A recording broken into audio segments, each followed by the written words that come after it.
Hello and welcome to Edify concept. आज हम continue करेंगे आईएससी इंग्लिश के प्ले मैकबेथ को। लास्ट टाइम हमने पॉज किया था एक्ट 1 सीन 7 में और आज हमें यहाँ से कंटिन्यू करना है। अगर आपने अभी प्रीवियस सीन्स को नहीं देखा है तो इस वीडियो के डिस्क्रिप्शन में आपको मैकबेथ की पूरी प्लेलिस्ट का लिंक मिल जाएगा, आप वहाँ से देख सकते हो। बिकॉज जब तक आप प्रीवियस सीन्स को नहीं देखोगे तो आपको आगे की स्टोरी समझ में नहीं आएगी, बिकॉज ये स्टोरी एक कंटिन्यूएशन में है। तो चलो लेट्स बिगिन। तो अब हम देखेंगे कि लेडी मैकबेथ किस तरह से मैकबेथ को प्रोवोक करेगी मर्डर करने के लिए। लेडी मैकबेथ बोलती है कि जब तुम वो लेटर लिख रहे थे जिसमें तुमने मुझे प्रॉमिस करा था कि मैकबेथ तुम राजा बनोगे, तो क्या उस टाइम तुम ड्रंक थे? अगर आपको याद हो तो मैकबेथ ने लेडी मैकबेथ को एक लेटर में बताया था उसकी पूरी स्टोरी की जो भी उसके साथ अभी तक हुआ था, और ये भी बताया था कि विचेस ने प्रिडिक्शन करी है कि वो आगे जो है खुद किंग बनेगा। लेडी मैकबेथ कह रही है कि जब तुम वो लेटर लिख रहे थे तो क्या तुम ड्रंक थे? क्या तुम नशे में थे? क्या तुम तब सोए हुए थे? क्या तुम तब से सो रहे थे और अब तुम्हारी नींद खुली है? और अब तुम कितने ग्रीन और पेल लग रहे हो? अब लेडी मैकबेथ कहती है कि अब तुम्हारी सारी बहादुरी और सारी वीरता और सारी करेज कहाँ चली गई? लेडी मैकबेथ कहती है कि तुम तो कॉवर्ड निकले, तुम्हारे अंदर तो करेज ही नहीं है। लेडी मैकबेथ बोलती है कि तुम्हारे अंदर एम्बिशंस भी हैं राजा बनने के, बट तुम फिर भी किंग डनकन का मर्डर नहीं करना चाहते, तो तुम्हें राजा बनना भी है और नहीं भी बनना है। तो शॉर्ट में वो ये कह रही है कि अगर तुम्हें किंग डनकन का मर्डर करना ही नहीं था तो फिर तुमने उस लेटर में मुझे प्रॉमिस क्यों करा कि तुम राजा बनोगे? अगर तुम्हारे अंदर करेज नहीं थी मर्डर करने की तो फिर तुमने मुझसे प्रॉमिस क्यों किया? क्या जब तो वो क्या जब लेटर वो तुम लिख रहे थे तो क्या तुम नशे में थे या क्या तुम तब सोए हुए थे? तो वो इनडायरेक्टली मैकबेथ को प्रवोक करने की कोशिश कर रही है। देन मैकबेथ बोलता है कि प्लीज़ शांत हो जाओ, मैं वो सब करता आया हूँ और करता रहूँगा जो कि एक मैन को करना चाहिए, बट मैं ऐसा कुछ नहीं कर सकता जो मुझे एक मॉन्स्टर बना दे, जिससे मैं एक मैन ही ना रहा हूँ, जिससे मैं एक मॉन्स्टर बन जाऊँ। ऐसा कोई काम मैं नहीं कर सकता। देन लेडी मैकबेथ बोलती है कि क्या वो कोई बीस्ट था जिसने वो लेटर लिखा था, जिसमें मुझे प्रॉमिस करा था तुमने कि तुम किंग बनोगे? और वो कहती है कि अब तुम्हारी कहाँ गई सारी बड़ी बड़ी बातें कि तुम राजा बनोगे, तुम ये करोगे, तुम वो करोगे? अब सारी बड़ी बड़ी बातें कहाँ चली गई? और वो कहती है कि उस टाइम सही वक्त नहीं था किंग डनकन को मर्डर करने का, तब तो तुमने बहुत बड़े बड़े प्रोमिस कर दिए कि तुम राजा बनोगे, बट अब जब सही वक्त आ गया है तो तुम पीछे हट रहे हो, तुमने अपना प्रॉमिस ब्रेक किया। देन वो मैकबेथ को कहती है कि अगर मेरे सामने ऐसी कोई अपॉर्चुनिटी होती तो मैं तो बिल्कुल भी ना सोचती और ऐसा काम कर देती।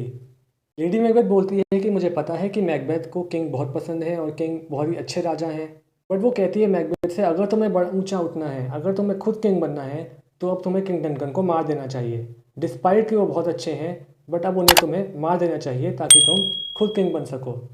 यह बिल्कुल सही वक्त है और सही मौका है किंग को मारने का। तो फिर से उसे बेसिकली प्रवोक कर रही है और उसे मना रही है मर्डर करने के लिए। मैकबेथ बोलता है और क्या होगा अगर हम फेल हो गए, अगर हम मर्डर करने में फेल हो गए तो क्या होगा? लेडी मैकबेथ बोलती है कि हम फेल हो जाएंगे। नहीं नहीं, हम फेल नहीं होंगे जब तक कि तुम्हारे अंदर करेज होगी। लेडी मैकबेथ कहती है कि अगर तुम डरोगे नहीं तो हम फेल नहीं होंगे, लेकिन अगर तुम डरोगे तो हम फेल हो जाएंगे। देन वो आगे ना पूरा प्लान समझाती है अपना मैकबेथ को कि हम कैसे डनकन का मर्डर करेंगे। लेडी मैकबेथ कहती है कि डनकन आज बहुत लंबा सफ़र करके आए हैं अपने कैसल से हमारे कैसल तक, तो वो ऑब्वियसली थके हुए होंगे और रात को वो सो जाएंगे। डनकन के साथ ना उनके सर्वेंट्स भी आए थे, अब ऑब्वियसली वो राजा हैं तो उनके साथ उनके सर्वेंट्स भी आए थे। लेडी मैकबेथ कहती है कि मैं एक वाइन बना दूंगी और उनके जो सर्वेंट्स आए हैं उन्हें वाइन पिला दूंगी, जिससे कि वो बेहोश हो जाएंगे। फिर हम लोग जाकर डनकन का मर्डर कर देंगे क्योंकि डनकन तो उस वक्त सो रहे होंगे। और मर्डर करने के बाद जो डंकन का ब्लड होगा वो हम उसके सर्वेंट्स पे लगा देंगे, और उसके बाद जो ब्लेम है ना मर्डर का वो हम डंकन के सर्वेंट्स पे डाल देंगे। बेसिकली शॉर्ट में उसका प्लान ये था कि हम उसके सर्वेंट्स को वाइन पिला देंगे जिससे उसके सर्वेंट बेहोश हो जाएंगे डंकन के। देन जब डंकन सो रहा होगा तो ये लोग जाकर उसका मर्डर कर देंगे। फिर डंकन का ब्लड जो है वो डंकन के सर्वेंट्स की बॉडी पे लगा देंगे, जिससे कि ऐसा लगे देखकर कि डंकन के सर्वेंट्स ने ही डंकन को मारा है और सारा ब्लेम उनके सर्वेंट्स पर चला जाएगा। तो ये था लेडी मैकबेथ का पूरा प्लान किंग डनकन का मर्डर करने का, और ये प्लान वो यहाँ पर मैकबेथ को बताती है।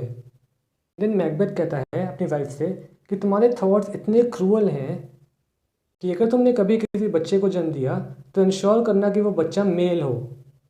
देन मैकबेथ पूछता है कि खाली ये करने से, कि डंकन का ब्लड डंकन के सर्वेंट्स की बॉडी पे लगाने से क्या ऐसा लगेगा कि उन्होंने ही मर्डर करा है? क्या ये प्रूव हो जाएगा कि उन्होंने मर्डर करा है? और क्या हम पे बिल्कुल भी ब्लेम नहीं आएगा? तो मैकबेथ यहाँ पर इंश्योर करता है कि क्या ये प्लान सेफ है। तो लेडी मैकबेथ कहती है कि हम डंकन का मर्डर करने के बाद डंकन का ब्लड डंकन के सर्वेंट्स की बॉडी पे भी लगा देंगे और उनके डैगर्स पे भी लगा देंगे। डैगर्स होते हैं चाकू, डैगर्स का मतलब होता है नाइफ। वो कहती है हम डंकन के ब्लड सर्वेंट्स के डैगर्स पे भी लगा देंगे, तो उससे तो पक्का प्रूव हो जाएगा कि उन्होंने ही मर्डर करा है। मर्डर करने के बाद ना हम एकदम से चीखना शुरू कर देंगे, चीखेंगे, बहुत शोर मचाएंगे और सबको जा जाकर बताएंगे कि डंकन की डेथ हो चुकी है, उनका मर्डर हो चुका है। तो उससे तो सबको विश्वास हो ही जाएगा कि हमने कुछ नहीं करा है और डंकन के सर्वेंट्स ने ही डंकन को मारा है। तो वो मैकबेथ को इंश्योर करती है कि ये प्लान बिल्कुल सेफ है और इससे हम पर कोई भी नाम नहीं आएगा। तो लास्ट में मैकबेथ हम देखते हैं मान जाता है मर्डर के लिए और वो कहता है कि अगर ठीक है, अगर मुझे ये काम करना ही है तो फिर मुझे देर नहीं करनी चाहिए, मैं ये काम करने जाता हूँ, मतलब कि मैं मर्डर करने जाता हूँ। लास्ट में लेडी मैकबेथ सक्सेसफुल हो जाती है मैकबेथ को कन्विंस करने में और फिर यहाँ पे एक्ट 1 सीन 7 एंड हो जाता है और सभी स्टेज से एग्जिट हो जाते हैं। तो यहाँ पर लेडी मैकबेथ ने बहुत ही स्मार्टली मैकबेथ को प्रोवोक किया और फाइनली उसे मना लिया किंग डंकन का मर्डर करने के लिए। तो अब यहाँ पर मैकबेथ के सारे कन्फ्यूजन दूर हो चुके हैं और अब वो किंग डंकन का मर्डर कर देगा। देखिए ऑब्वियसली जो कॉन्सिक्वेंसेज हैं वो बिल्कुल भी अच्छे नहीं होंगे। इस सीन से हमें ये भी पता चलता है कि जो लेडी मैकबेथ है उन्होंने तो सोचा ही नहीं कि मर्डर करके जो कॉन्सिक्वेंसेज हैं वो क्या होंगे। उनको तो अंदाज़ा ही नहीं है कि कॉन्सिक्वेंसेज कितने बुरे होंगे। बट मैकबेथ को तो अंदाज़ा था कि कॉन्सिक्वेंसेज अच्छे नहीं होंगे, फिर भी मैकबेथ ने अपने एम्बिशंस को ऊपर रखा और वो मर्डर करने के लिए मान गया। तो लेडी मैकबेथ को तो कोई अंदाज़ा ही नहीं है कि कॉन्सिक्वेंसेज क्या होंगे, बट मैकबेथ को अंदाज़ा था, फिर भी उसने अपने एम्बिशंस को ऊपर रखा और अपने एम्बिशन को सेटिस्फाई करने के लिए अब यहाँ पर वो मर्डर करने के लिए मान चुका है। तो अब आगे मैकबेथ मर्डर कैसे करेगा, उसके बाद क्या होगा, ये हम आगे देखेंगे। आज की वीडियो में इतना ही। अगर आपको ये वीडियो अच्छी लगी हो तो प्लीज़ इस वीडियो को लाइक कर देना एंड आगे के सीन्स के लिए चैनल को सब्सक्राइब कर देना ताकि आप कोई भी नोटिफिकेशन मिस ना करो। Thanks for watching.